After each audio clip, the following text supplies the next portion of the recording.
In January 1920, the United States government made alcohol illegal. Every bar, every brewery, every bottle of whiskey in the entire country became a crime overnight.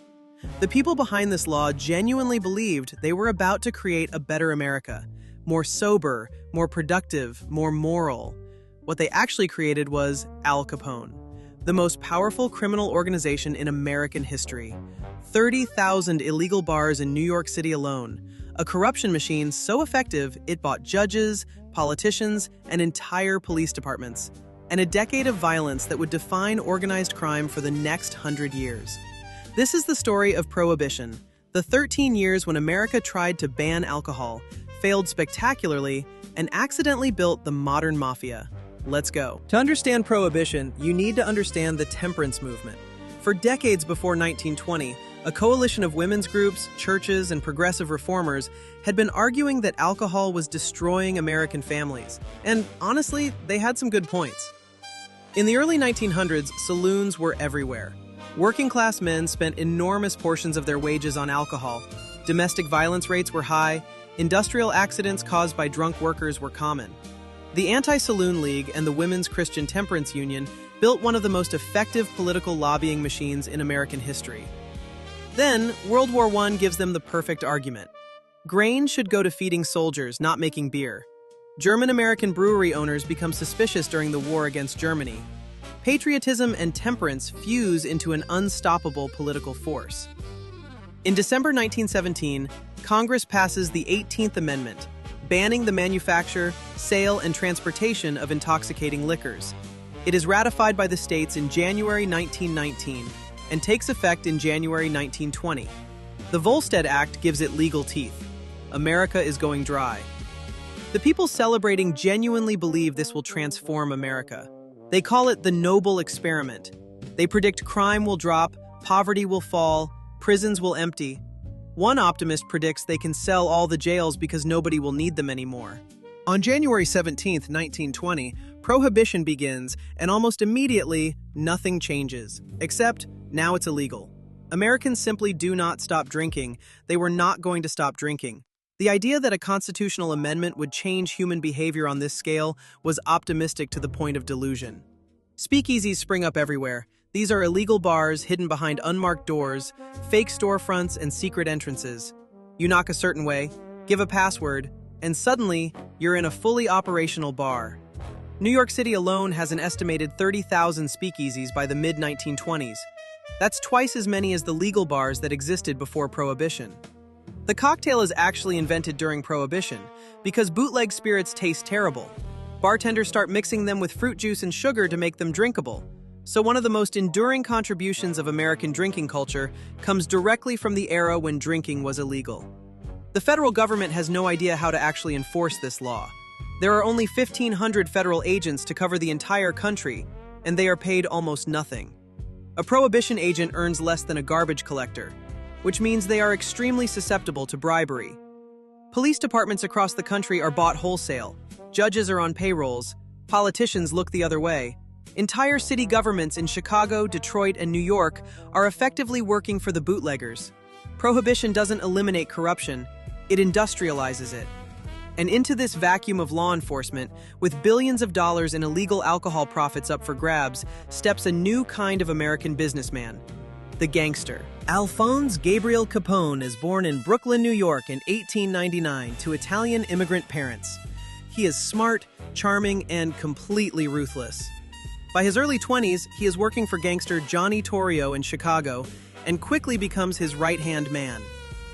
Chicago in the 1920s is the perfect city for what Capone is about to build. It's a massive industrial city with a corrupt political machine, a large immigrant working class that wants to drink, and a police force that is essentially for sale. Torrio and Capone see the opportunity immediately. They build the most sophisticated criminal organization America has ever seen. Breweries hidden in industrial buildings, fleets of trucks running alcohol across city lines, a network of over 10,000 speakeasies and gambling dens, politicians and police on monthly retainers, judges paid to dismiss cases. At its peak, Capone's organization generates an estimated $60 million a year in 1920s money. That is roughly $1 billion in today's money. every single year, from selling alcohol that had been legal 18 months earlier. The government handed organized crime the most profitable business in American history by making it illegal. Violence is simply the enforcement mechanism of an illegal business. When you can't sue someone in court for breaking a contract, you send men with guns instead. Capone eliminates rivals not through competition, but through murder, bombings, and intimidation. Capone becomes a celebrity. Newspapers cover him like a star. He sits ringside at boxing matches, shakes hands with politicians, appears in public with total confidence. He genuinely believes he is providing a public service. People want a drink. I give them a drink. What's the problem? The problem is the bodies. Chicago averages over 400 murders a year during the Prohibition era, most of them gang-related. The city is a war zone dressed up as a party. By 1929, Capone controls most of Chicago. But one man keeps fighting him, Bugs Moran, leader of the North Side Gang. Moran is hijacking Capone's alcohol shipments, insulting him in the press, and generally refusing to accept Capone's dominance. On February 14, 1929, Valentine's Day, Capone's men lure 7 of Moran's associates to a garage on North Clark Street with the promise of a truckload of hijacked whiskey. Moran himself is late and sees what appears to be police arriving, so he walks away. What walks into that garage is not police. 4 of Capone's men, 2 dressed as police officers, line up the 7 Moran associates against a brick wall and shoot them with Tommy guns. 200 bullets. All 7 dead. It takes less than 60 seconds. The St. Valentine's Day Massacre shocks even Prohibition-era America. This is too much. 7 men executed in a garage on Valentine's Day. The public outrage is enormous. Even people who had been drinking in speakeasies every night are horrified. And here is the extraordinary irony. The massacre that was supposed to eliminate Moran actually destroys Capone. It makes him too famous, too visible, too much of a public problem to ignore. The federal government decides Al Capone must go. But they can't pin the murders on him. He was in Florida with a perfect alibi. They can't prove the bootlegging directly. So the government does something unexpected. They send in the accountants. The IRS begins building a case that Capone has been earning millions of dollars without paying taxes on any of it. In 1931, Al Capone is convicted of tax evasion. Not murder, not bootlegging, not racketeering. Tax evasion. He is sentenced to 11 years in federal prison.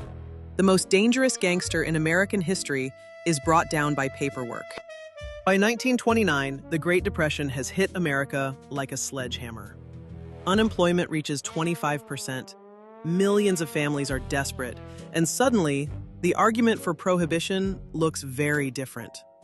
Alcohol taxes had been a major source of government revenue before 1920. Now, in a depression, the government desperately needs that money back. Breweries and distilleries would create thousands of jobs. The moral argument for prohibition collapses under economic reality. There is also the simple fact that prohibition has completely failed on its own terms. Drinking has not decreased. Crime has not fallen. Prisons are not empty. Instead, organized crime is richer and more powerful than ever. Police and politicians are more corrupt than ever. It is impossible to argue the noble experiment worked. In December 1933, the 21st Amendment repeals prohibition. Alcohol is legal again. The 13-year experiment is over. But here is what nobody talks about. The mob doesn't go away when prohibition ends. By 1933, organized crime has 13 years of experience corrupting officials, building criminal networks, and investing illegal profits into legitimate businesses. They simply move their operations into gambling, prostitution, labor racketeering, and narcotics. Prohibition created the infrastructure of American organized crime. The 5 families of New York, the Chicago outfit, the structures that would dominate American crime for the next 50 years were all built during those 13 years when alcohol was illegal.